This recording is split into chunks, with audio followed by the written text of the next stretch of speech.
Elías Canetti. La desconfianza en la posteridad.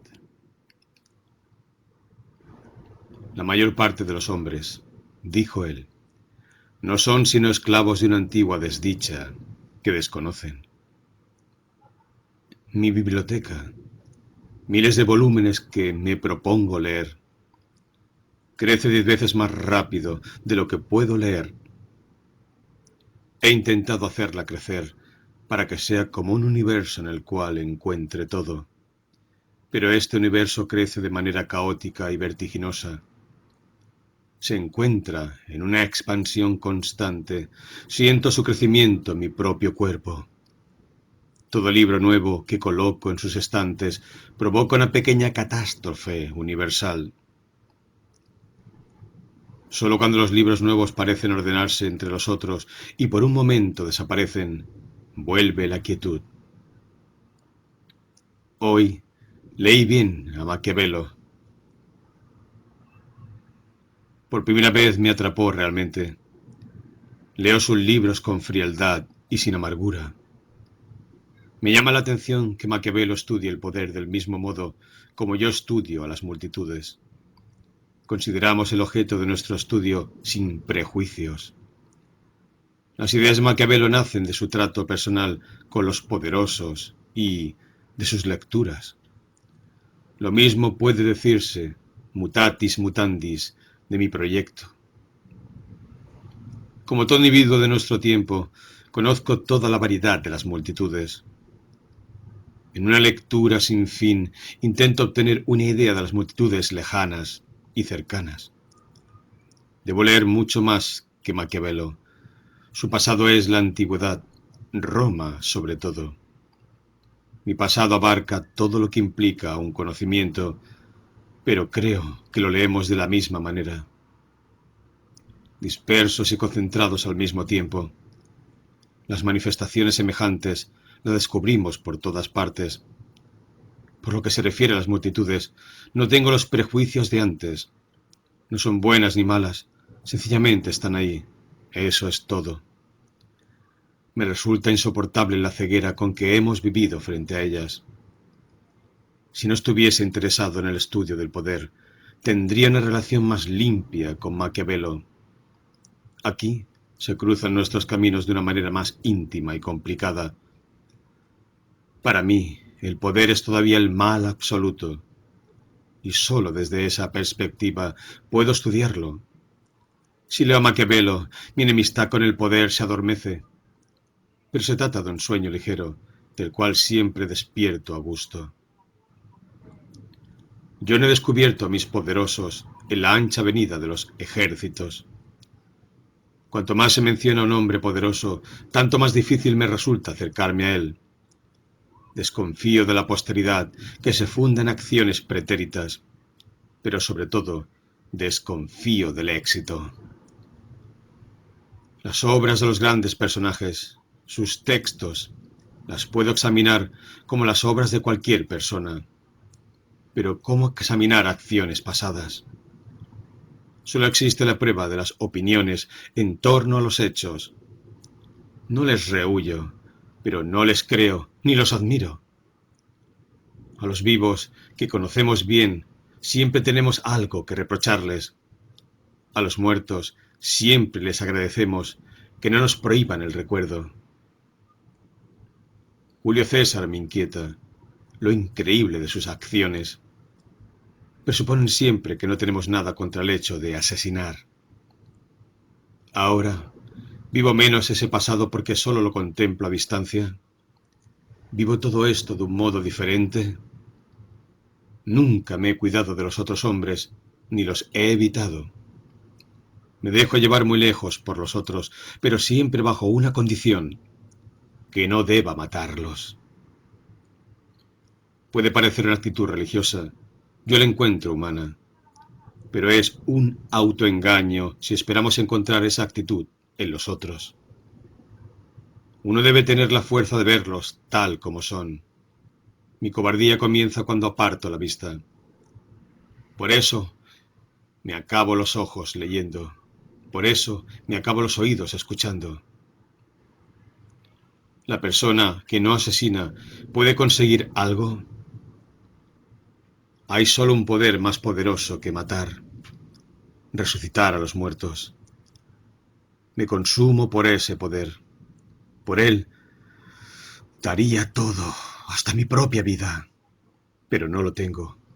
Por eso no tengo nada. Julio César, que indultó a muchos, sabía también de ese poder. Así se explica su furia cuando le informan del suicidio de Catón. Por la tarde, leyendo el Julio César de Plutarco, sentí un verdadero placer por el asesinato. Cuando los conjurados se le van encima, cuando uno tras otro hunden las puñales en su cuerpo, cuando él intenta escapar a sus cuchillos como un animal salvaje, sentí una suerte de excitación jubilosa. No le tuve la menor lástima. La ignorancia de este animal monstruoso e inteligente no me ablandó. Por su ceguera irremediable, Julio César pagó un poco de su culpa a todos aquellos que atrapó, deslumbrándolos. Los sistemas conceptuales me interesan tan poco que a los 54 años no he leído seriamente ni a Aristóteles ni a Hegel. No solo me son indiferentes, desconfío de ellos. No puedo aceptar que, antes de haberlo conocido, el mundo les haya parecido descifrable. Cuanto más riguroso y consecuente su pensamiento, tanto más grande la deformación del mundo que construyeron. En realidad, quiero ver y pensar de nuevo. No hay en esta actitud tanta soberbia como pudiera creerse, sino una pasión indestructible por el hombre, una fe creciente en su riqueza. ¿Qué pienso del libro que he terminado? Se lee bien, quizá cada vez mejor. No estoy insatisfecho. Me espanta y me conmueve el tiempo que invertí en él. Si fuese un libro entre 5 o 6 más, qué orgulloso me sentiría. Para mí, la mitad de una vida es muy poco. Pienso en la extraordinaria Cartuja de Parma. Dentro de 100 años, ¿seré capaz de hacer feliz a un solo individuo? Creo que a nadie admiro tanto como a Stendhal. Es el único a quien envidio. Si yo no fuese yo, sería idéntico a él. Por primera vez he imaginado otro nacimiento, y si lo veo bien, todo por amor a Stendhal. ¿Qué quiere decir esto realmente? Quiere decir que deseo salir de la piel de mi obra, que he llevado mis ideas demasiado tiempo conmigo y que ahora se han convertido en mis huesos. Soy un chamán o una roca en el paisaje australiano. Sin embargo, estoy vivo y mi deseo más ardiente es transformarme. Cesare Pavese es mi estricto contemporáneo. Pero él comenzó a trabajar antes y hace 10 años se suicidó. Su diario es una suerte de hermano gemelo del mío. Pavese se dedicó a la literatura. Yo, en cambio, le di poco tiempo, pero llegué antes que él a los mitos y a la etnología. El 3 de diciembre de 1949, 8 meses antes de su muerte, Pavese anota en su diario: tengo que encontrar W.H.I. Black y L.C. Lloyd, Specimens of Bushman Folklore, Londres, 1911. Contiene las historias de las madres y de la luna, el mundo mágico de los cazadores, cosas y animales verdaderos, de época auriñaciense. Desde 1944, hace 16 años, este libro se encuentra en mi poder. A veces he pensado que se trata del libro más importante que conozco, aunque, si se tratara de encontrar el libro que reúna las cosas más desconocidas, sería sin duda el libro más importante. Sigo aprendiendo en él, todavía no lo acabo. Este libro, que Pavese buscaba poco antes de su muerte, es nuestro territorio común y me gustaría dárselo. El 14 de marzo de 1947, Pavese escribe: Hemingway es el Stendhal de nuestro tiempo. La frase me aterró y me indignó. ¿Acaso haya algo de cierto en ella? Pero estoy bastante irritado para juzgarla. Me indigna que alguien sea capaz de formularla como si el misterio de Stendhal, la fuente de su grandeza, se diluyera en un manifiesto americanismo. Pavese se quedó a merced de los Estados Unidos de América. Yo no. Pavese se define como un escritor moderno. Yo no. Yo soy un español, un antiguo español contemporáneo. Es extraño. Me siento muy semejante a Pavese. No conozco nada más que sus diarios. Me siento tan semejante a él que una afirmación inesperada como esta puede molestarme profundamente. Tengo la impresión de que Pavese sucumbió por una mujer estadounidense. 26 de abril, miércoles. Es verdad que en ella no está solo ella, sino también toda mi vida pasada, inadvertida preparación. América, la contención ascética, la intolerancia de las pequeñeces, mi oficio. Ella es la poesía, en el más literal de los sentidos. Es posible que no se haya dado cuenta. Si veo bien las cosas, hasta ahora me escondí de los Estados Unidos de América. La única influencia americana real ha sido Edgar Allan Poe, a quien leí desde temprano, acaso cuando tenía 20 años. En esto no soy diferente a muchos escritores del siglo XX. Hemingway se me resbaló como agua. Los diarios de Pavese corren, de 1942 a 1950, paralelos a los míos. Ningún paralelismo ha despertado tanto mi asombro. Ahora debo reunir mis apuntes antiguos y escasos y darles un cierto orden. Antes de 1942, yo tampoco estaba mudo, solo menos decidido.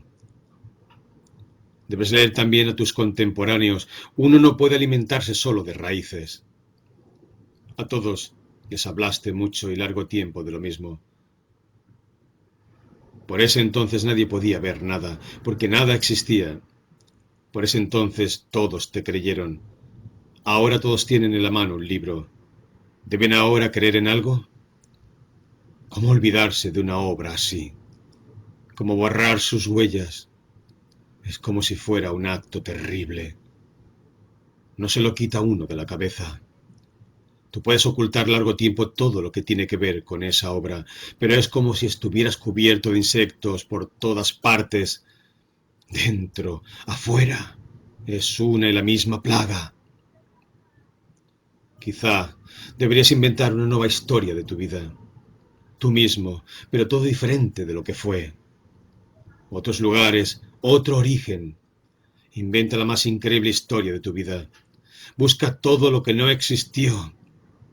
De este modo, puedes eludir los 100 caminos que te han llevado y te llevan a esta obra.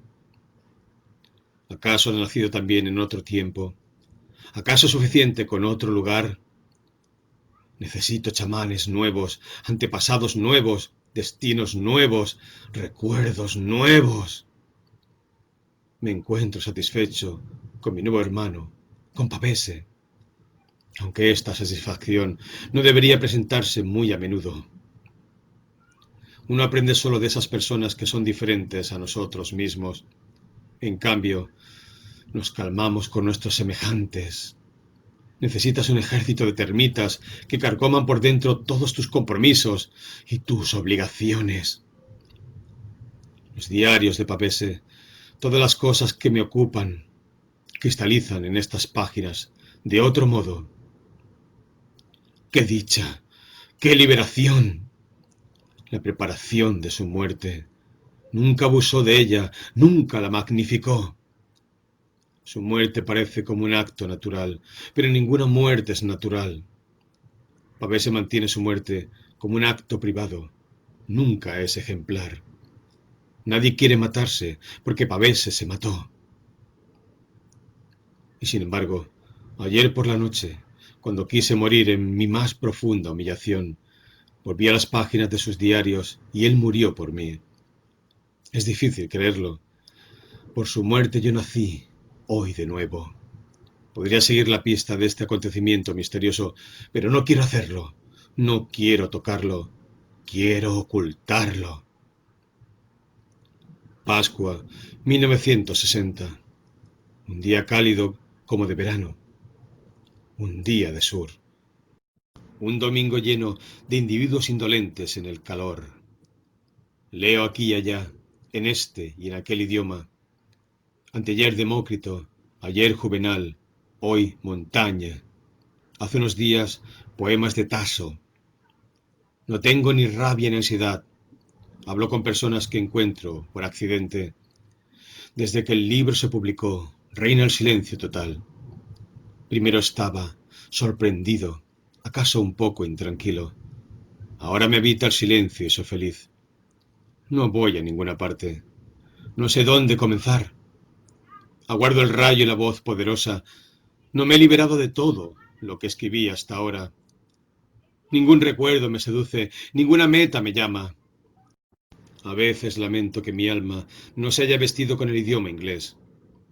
Aquí he vivido 22 años. Escuché a muchas personas que me hablaban en el idioma del país, pero nunca los escuché como si fueran escritores. Solo los entendí. Mi propia desesperación, mi asombro y mi delirio nunca se sirvieron de palabras inglesas. Lo que sentí, lo que pensé y dije, lo escribí en palabras alemanas. Cuando me preguntaron por qué era así, siempre tuve razones convincentes. El orgullo fue la más importante, el orgullo en el que creía. Hoy me seduce la idea de comenzar una vida en un nuevo idioma. Amo el lugar donde vivo más que cualquier otro. Me resulta tan familiar como si hubiese nacido aquí. A fuerza de ser un eterno extranjero, soy el más auténtico de sus habitantes. El divorcio entre patria y mi soliloquio es perfecto. Stendhal ha llegado a ser tan importante que cada 5 o 6 meses regreso a sus páginas. No me refiero a una obra en especial, sino a frases que conservan su respiración.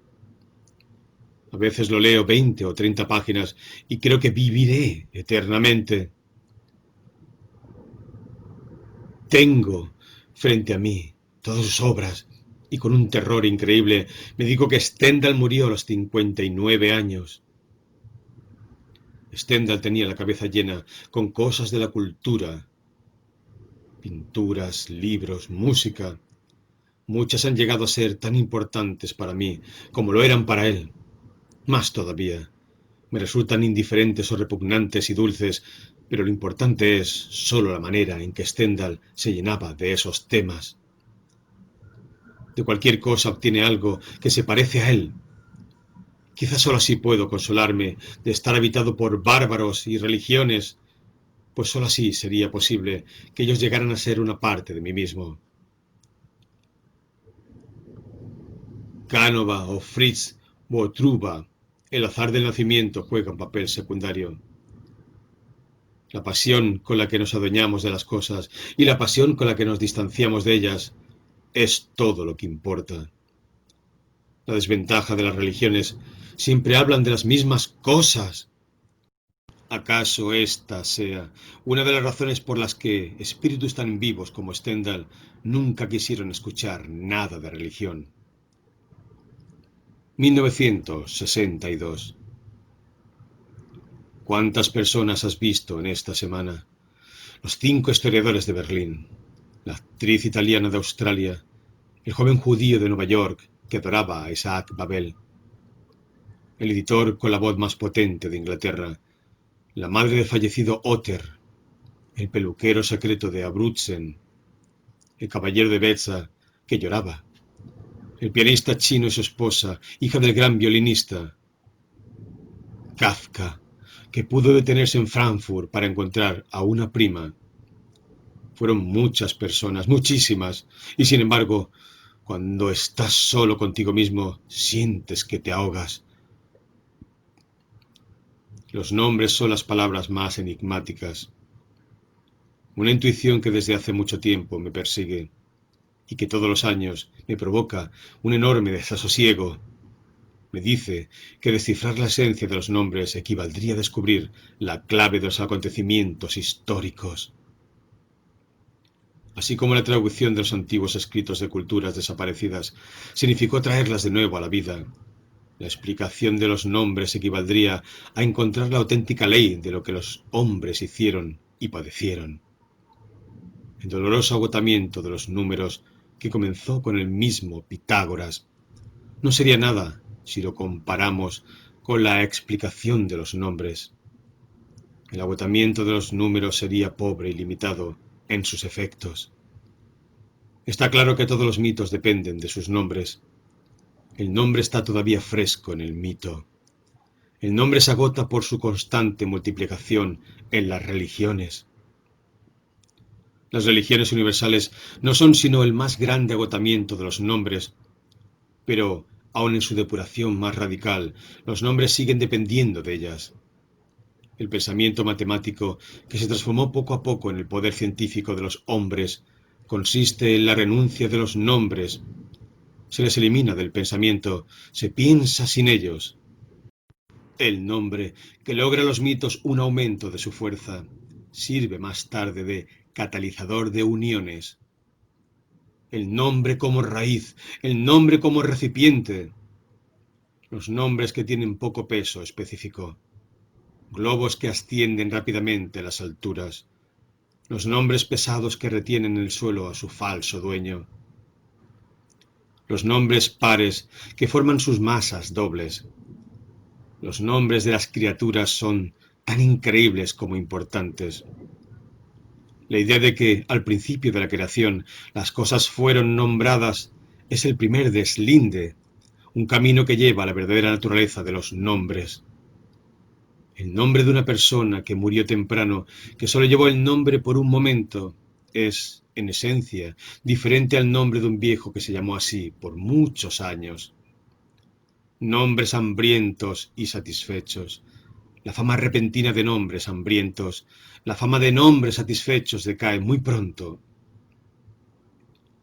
Aprender otra vez a hablar.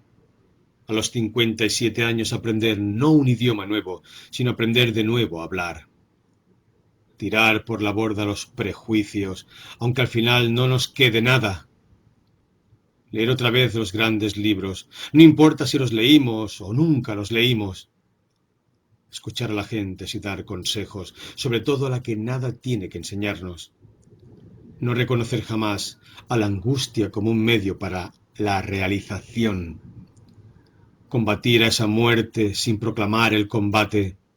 En una palabra, valor y justicia. Sin darse cuenta, la persona que estudia el poder se contagia. A no ser que pueda olvidarse a sí mismo, nadie puede olvidar el poder. De ayer, por la noche, Sonia. Su historia como una historia de Grimmelhausen. El padre, un terrateniente húngaro de Eslovaquia. La madre, una mujer judía, tuvo 3 hijas, de las cuales solo conozco a Enid y a Sonia. El padre estaba siempre en su biblioteca, las conversaciones con Sonia, la hija más fuerte, durante la última parte de la guerra. Su certidumbre de la catástrofe. El padre envió a 2 hijas a la ciudad de Budapest. Sonia estudió economía agrícola en la Universidad de Altenburg. La última visita a la casa de sus padres. Poco después, le prohibieron regresar. La última tarjeta postal de sus padres. Viajaremos en camión rumbo a Comorn. Sonia supo entonces que estaba en peligro. Se lo dijo un estudiante judío y con pasaporte falso. Ella reclamó entonces a las autoridades su documentación y la obtuvo. En los documentos se mencionaba a sus abuelos judíos. El estudiante judío, atento y cordial, la acompañó. Primero llegaron a Comorn, donde buscó a sus padres. El fotógrafo del lugar era, le dijeron, el único que sabía su destino. Sonia buscó al fotógrafo en su negocio y lo encontró vestido con el uniforme militar. Le preguntó por su padre. ¿El barón Weiss? Respondió el fotógrafo. Sí, me acuerdo muy bien de él. Partió hace 4 días. Mucho tiempo después, Sonia llegaría a saber lo que sucedió. El fotógrafo era el responsable de la selección de las personas durante las deportaciones. Antes de partir, separaron a los intelectuales de los trabajadores manuales. Sus padres pertenecían al grupo de los intelectuales. En realidad, a ellos se les quería regresar a casa, pero no contaban con un camión, ni mucho menos un vagón de ferrocarril. Dentro del grupo de los intelectuales separaron después a los judíos. Su madre era judía. El padre le dijo a su esposa: «No tengas miedo, viajaremos juntos». «Si quiere usted viajar con su esposa, adelante», dijo el fotógrafo. El fotógrafo recordaba al barón Weiss porque no era judío y, a pesar de todo, estaba dispuesto a viajar con los judíos. Unos días más tarde separaron a los hombres de las mujeres. El padre llegó a Flossenburg, donde trabajó día y noche. En diciembre de 1944, los guardias lo mataron a golpes. La madre, demasiado débil para trabajar, llegó al campo de Ravensburg. El 12 de enero de 1945, la señora murió en una barraca. Sonia y el estudiante abandonaron al fotógrafo y viajaron rumbo a Budapest. Al llegar al pueblo más cercano, ella escuchó gritos y lamentos en la calle. Sin saber por qué, se sintió muy mal. Sufrió vómitos y mareos. Le dijeron que los gritos eran de los judíos que estaban deportando. Quiso buscar entre ellos a sus padres. El estudiante la apartó del grupo. «No tiene sentido. Tus padres partieron hace 4 días», le dijo. Ella lo sabía, pero no podía soportar la idea de que sus padres pasaran frente a ella rumbo a la deportación. El estudiante la acompañó hasta Budapest. La dejó en casa de su hermana. Unos meses más tarde, alguien le dijo que necesitaban una camarera en el castillo de la archiduquesa Stephanie, la viuda de Rudolf, el príncipe heredero. La archiduquesa, una dama de 80 años de edad, se había casado con un miembro de la familia Longe. Desde hacía unos años, la anciana habitaba en el castillo de Orosbar. Su Alteza Real quería emigrar a Suiza.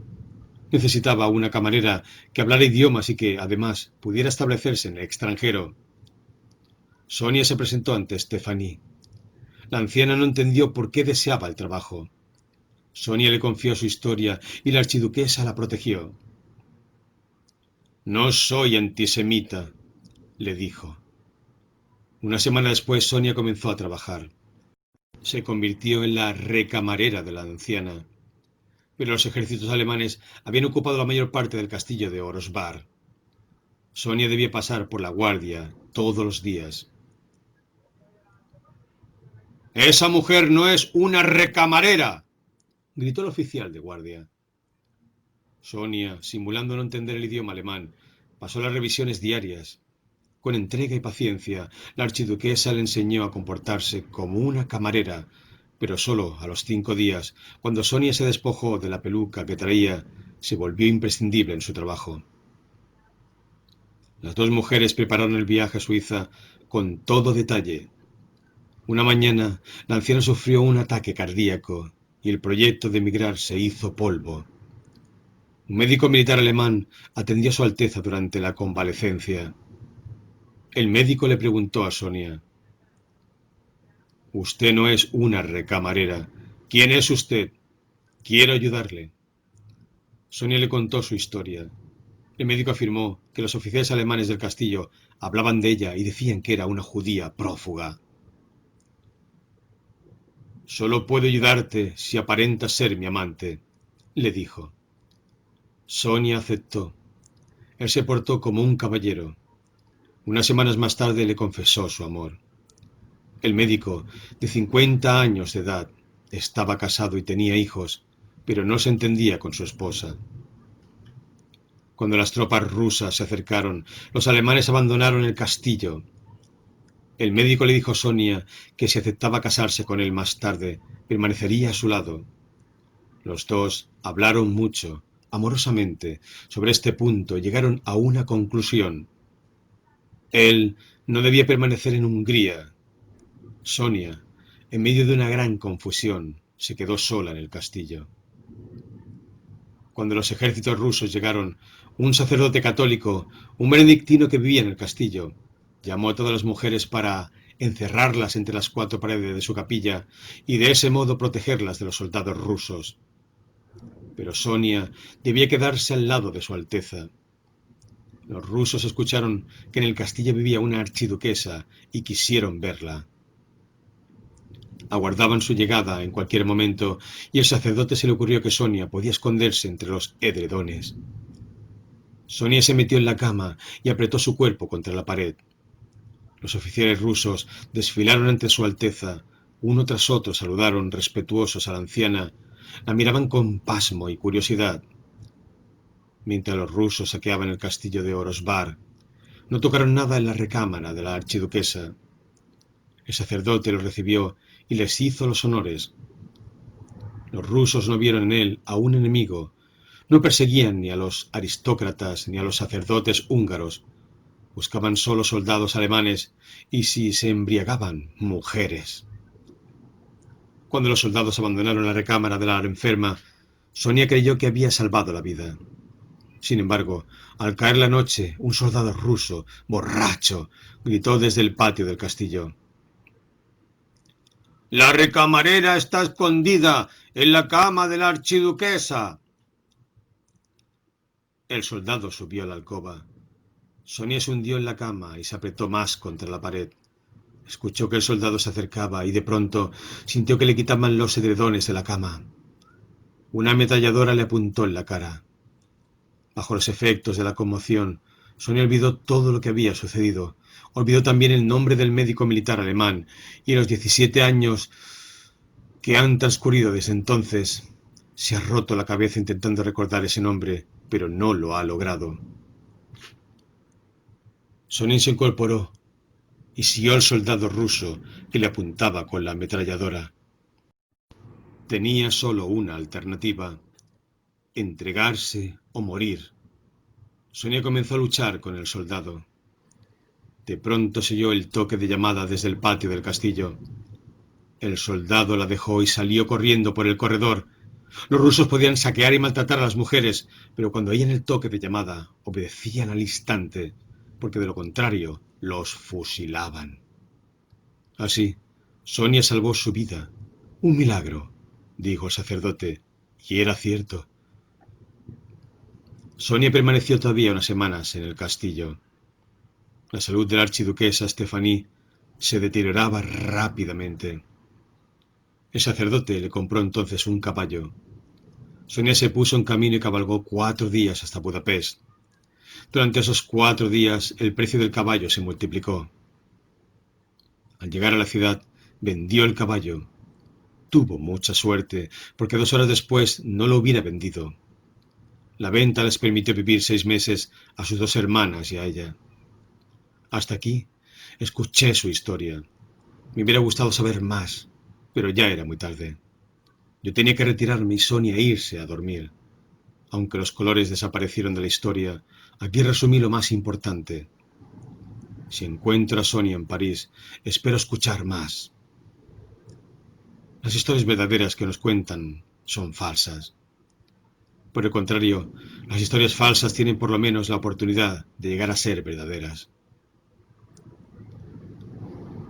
1964. A un hombre se le muere su esposa. Ahora no tiene nadie. Conoce a una mujer joven que vive lejos, a casi un continente de distancia. Todas las noches le llama por teléfono. Hablan, conversan largamente. No quiere hablar con nadie más. No le interesa hablar con los que están a su lado. Cada vez que la distancia habla con la joven, renace la esperanza en la muerta. No puede hacer nada de día y solo espera de la noche. Cuando un error dificulta el enlace telefónico o cuando llama y ella no ha llegado a casa, él se hunde en la desesperación más profunda. Solo ella puede calmarlo, pero desde la distancia. Cuando la ve, no sabe quién es. Le dice todo y habla horas con ella. Tiene las cenizas, las fotografías y las cartas de la muerta y sabe que la mujer joven no es su esposa. La voz en el teléfono es más joven, de otro país. Nunca las confunde. La conoce tanto como ella se conoce a sí misma. Sus estados de ánimo le son tan familiares como los propios. La escucha, le contesta, la espía, le cuenta. Cuando ella duda o no tiene nada que decir, se enoja y la amenaza. No es fácil decir cómo la amenaza, porque cuando le dice que no le hablará en los próximos días, ambos imaginan la amenaza. No quiero caer en el descrédito de los adjetivos. Los adjetivos son el lado oriental de Proust. El placer por las piedras preciosas no me interesan, pues admiro todas las piedras. Las piedras más hermosas representan la nobleza de Proust, sus personajes. Mi nobleza la constituyen los desconocidos del origen, los hombres de la jungla, Aranda, las tierras del fuego, Ainú. Mi nobleza la constituyen todos aquellos que viven en y por los mitos, sin los cuales estarían perdidos. Ahora casi todos están perdidos.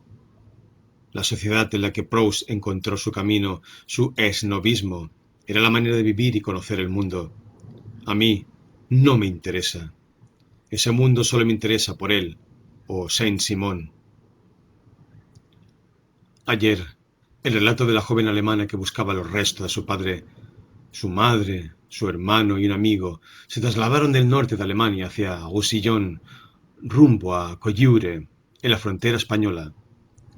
En febrero de 1945, su padre combatió en esas tierras, cayó en manos del enemigo y al final del año murió. El padre no tuvo noticias de su familia, ni su familia de él. A finales de 1946, la madre recibió una tarjeta con una sola palabra: fallecido. Unos 4 años después, desde París le enviaron su cartera con unas tarjetas donde algunas veces escribió algo y un pedazo de metal. El padre había mandado grabar el nombre y la fecha de nacimiento de su hija en ese pedazo de metal. Ella tenía entonces 9 años. A principios de 1957, los 4 se trasladaron a Coyure y encontraron a uno de los guardianes de la prisión. Más adelante, al norte de Perpiñán, encontraron el cementerio donde están sepultados 500 prisioneros de guerra alemanes. Ahí estaban su tumba y su nombre. El padre no había salido jamás de Alemania. Lo que más lejos llegó fue a Baviera. Un día caminó con su esposa hasta la montaña Zugspitze. Su cautiverio fue el único viaje que hizo al extranjero, al sur. La joven alemana tiene ahora un niño de 11 meses. Ha escondido en su casa el pedazo de metal donde el padre grabó su nombre. Apenas se atreve a ver la pieza. La esconde tan bien que, de pronto, olvida el lugar donde la puso y esa incertidumbre la hunde en una angustia mortal. Luego busca la pieza por toda su casa, la encuentra y la vuelve a esconder. 1965.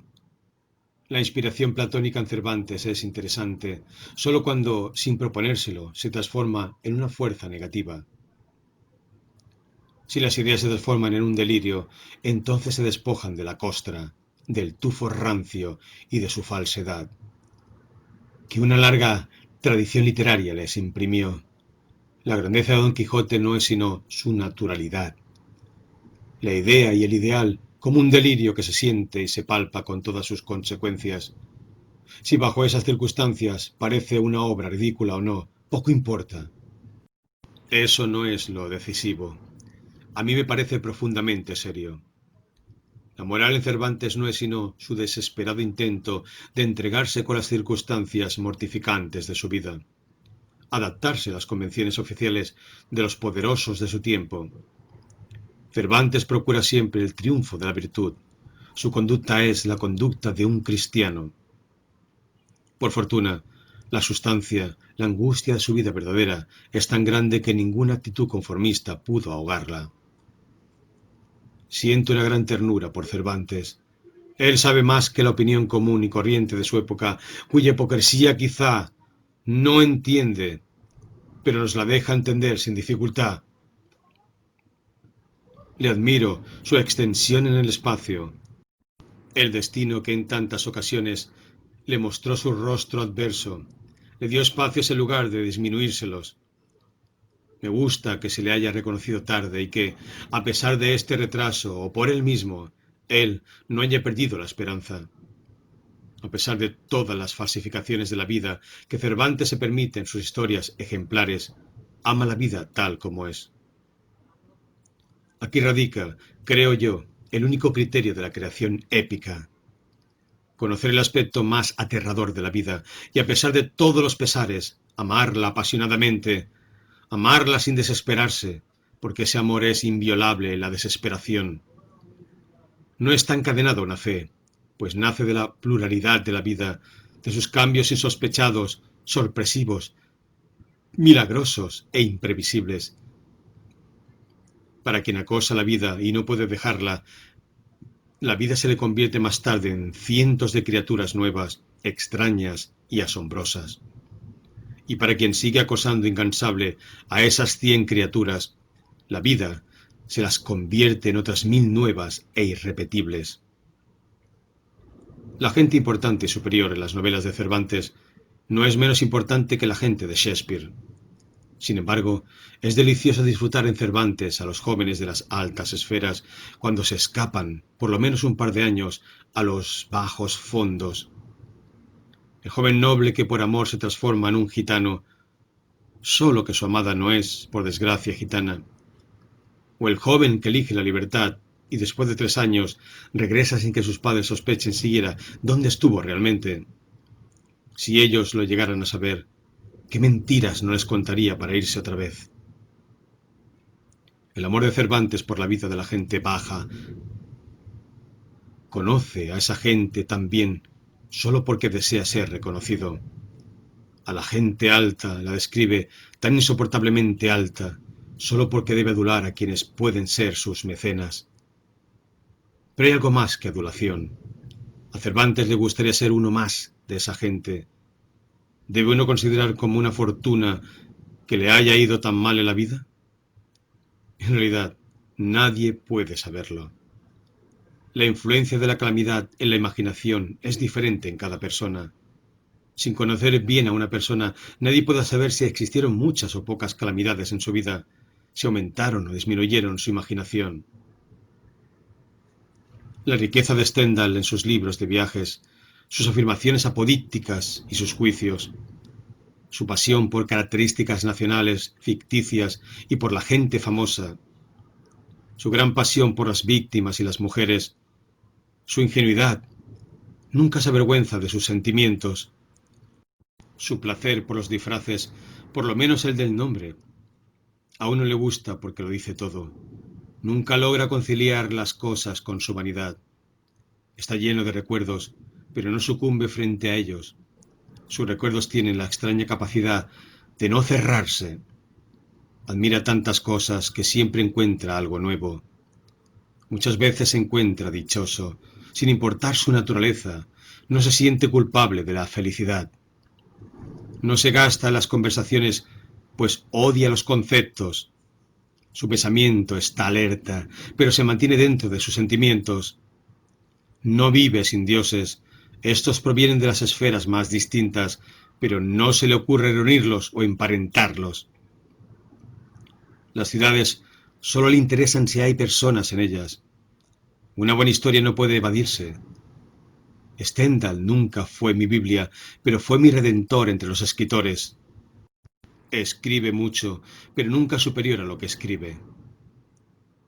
La falta de religión, le confiere su levedad. Stendhal nunca fue mi Biblia, pero fue mi redentor entre los escritores. Nunca leí sus obras completas, ni se me transformó en una obsesión, pero no leí nada de él sin sentirme claro y ligero. Nunca fue mi ley, pero fue mi libertad. Cuando estaba a punto de ahogarme, encontré en él mi libertad. Le debo más que a todos los que me influyeron. Sin Cervantes, sin Gogol, sin Dostoyevsky, sin Buchner, yo no sería nada, un espíritu sin fuego ni contornos. Pero he podido vivir porque existe Stendhal. Él es mi justificación y mi amor a la vida.